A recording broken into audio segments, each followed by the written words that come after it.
My name is Magda, and I'm 26 years old. I work in an office in the city. On the weekends, I used to love to get away from all the hustle and bustle and take a trip to the countryside.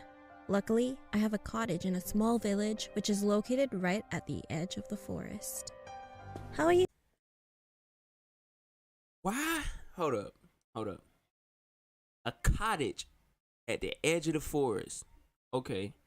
Call me paranoid, but don't get me wrong. I live around woods, but man, I'm not even gonna get into it because I ain't gonna do nothing but scare myself, you know. I used to love to get out of the city and spend the weekend in my little cottage.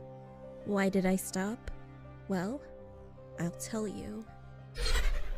After a hard week at work, I needed to rest, so I decided to get out of town.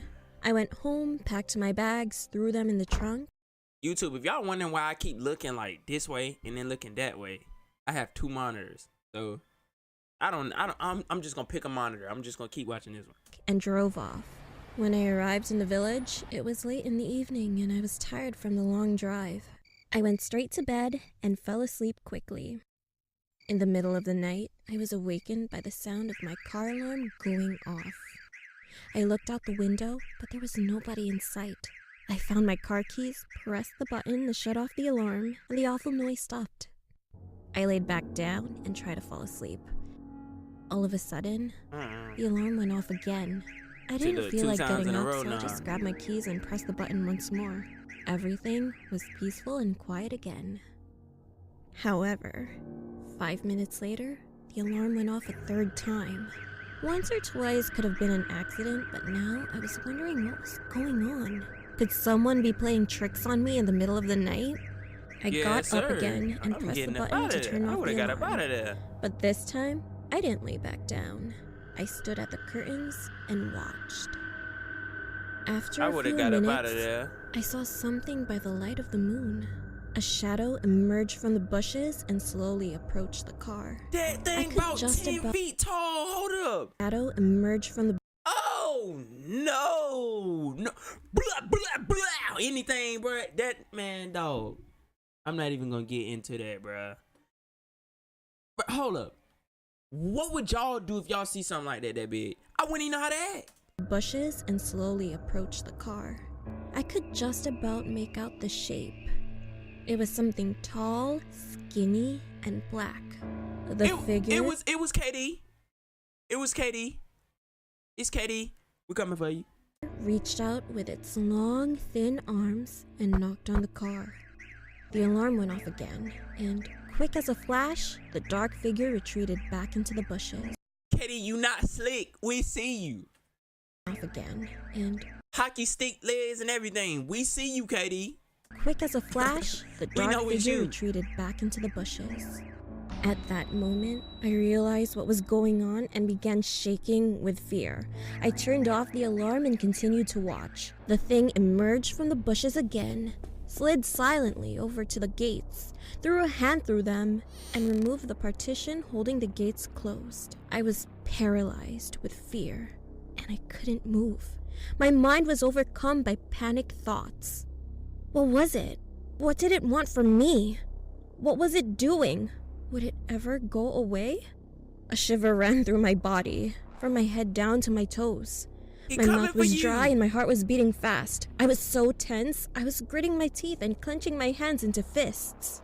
I regained control of myself and ran down the stairs as fast as my legs could carry me to the ground floor. Your face up. I wanted to look for something I could use to protect myself. However, just as I was about to switch on the lights, I suddenly froze in my tracks. The dark figure was at the window. It was pressed up against the glass, staring in, looking to see whether or not there was someone home. I immediately ducked down behind the sofa and peered out. That's when I realized what all those tricks with the car were for. It was trying to lure its victim outside.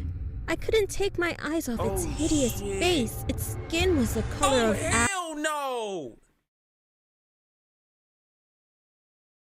Man, hell no!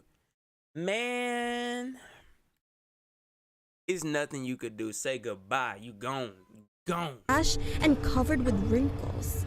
Its eyes were small, beady, and completely black. Instead of it having a nose, there were 2 ragged holes. It didn't have any lips, just 2 rows of sharp, yellow teeth. When it breathed, it was so heavy and hoarse that it was misting up the window.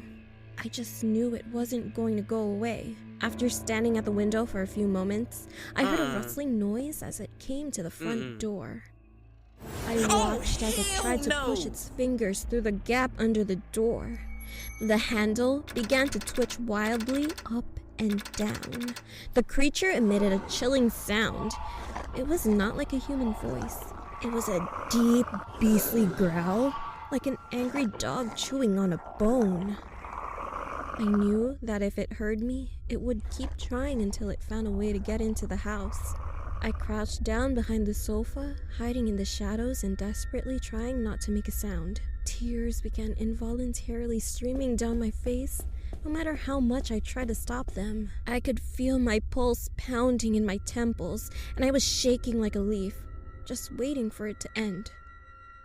I don't know how long I cowered there. I must have been passed out.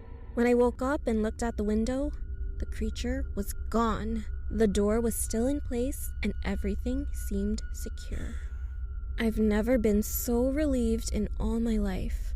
I ran upstairs and looked out the window.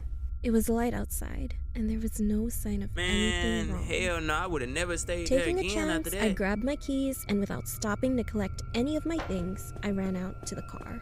I jumped in, locked the doors, and drove away from the village as fast as I could. I didn't stop driving until I got back to the city. When I got back to my apartment, I turned on the radio and heard a news report. The announcer said that, in the village, the dead bodies of 2 girls had been discovered. Their corpses had been mutilated and dumped in a swamp. I guess the creature found what it was looking for. I don't want to, but I am curious to know. What would have happened if I didn't make the right decision of sprinting?